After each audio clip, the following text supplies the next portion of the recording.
And now allow me to follow my speech in French. Then you have to put, I think there is a translator. Yeah. Okay, good. Okay. Il y a 2 ans, en novembre 2015, nous étions réunis ici, dans cette magnifique ville de Londres. C'était une opportunité pour nous de faire connaissance, une opportunité pour vous faire découvrir notre pays et de vous présenter ce que Madagascar a à offrir. Nous vous avions dressé une généralité sur les ressources du pays, des étendues, des surfaces de terres arables, aux immensités de nos territoires maritimes et des richesses qu'ils recèlent, en passant par l'exceptionnelle endémicité de notre faune et de notre flore, sans oublier la multitude de nos ressources minières, entourées par 5000 km de côtes ornées de plages à sable blanc.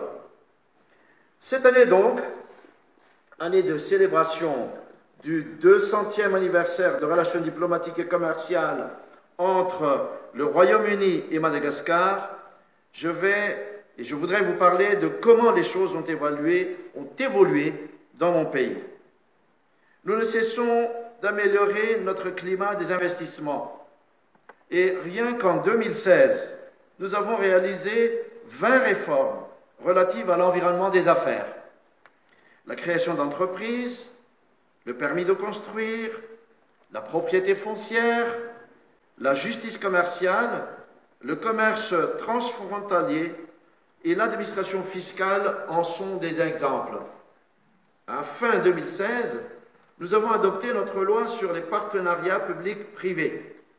Et c'est dans son cadre que la rénovation et l'extension de nos 2 principaux aéroports, Ivat et Nosy-Be, sont en cours de réalisation. À la fin des travaux, l'aéroport d'Ivat aura la capacité d'accueillir 1,5 million de passagers et pourra accueillir de gros avions, même un Airbus A380. Ce cadre PPP est ouvert à de nombreuses autres activités.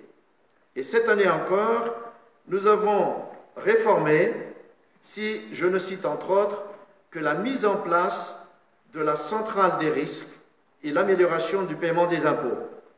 Et à la fin de l'année, nous aurons notre loi sur les zones économiques spéciales.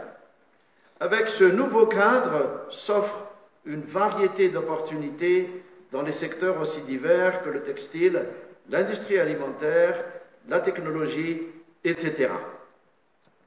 Notre secteur textile-habillement est en pleine croissance et file vers un horizon plus que prometteur. Au premier semestre 2016, nos exportations ont doublé par rapport à toute l'année 2015. Les grandes marques internationales continuent de s'approvisionner à Madagascar. 10 nouvelles entreprises textiles se sont créées pendant les 18 derniers mois et pour soutenir cette croissance, nous mettons en place le Textile City, une zone dédiée à toutes les activités du textile et de l'habillement. Le secteur du TIC attire encore plus les opérateurs internationaux. Le géant et non moins numéro 1 mondial des call centers, Téléperformance, s'est installé à Madagascar au début de 2016.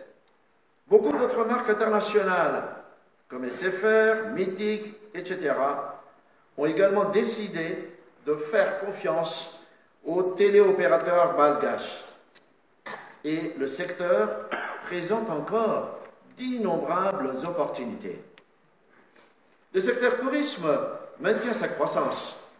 Le nombre de touristes arrivant à Madagascar continue d'augmenter de 18% par an et le revenu a encore connu une croissance de 27% entre 2015 et 2016.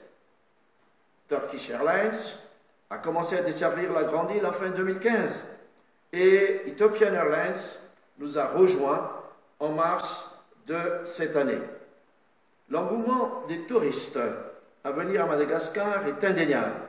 Et les 157 nouveaux établissements hôteliers qui ont ouvert leurs portes en 2016 ne suffisent pas.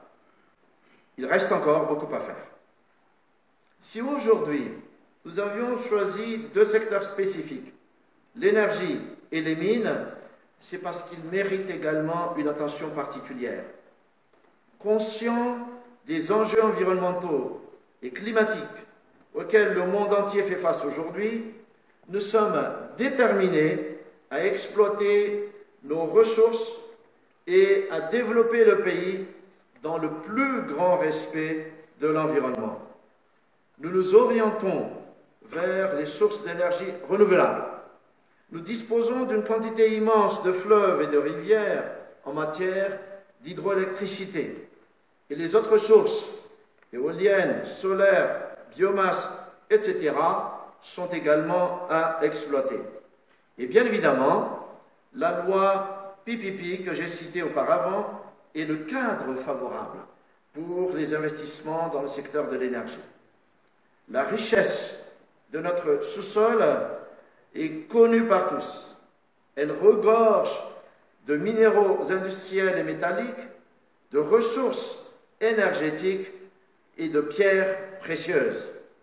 Je vous laisserai donc en découvrir plus lors des discussions que vous aurez pendant les sessions cet après-midi.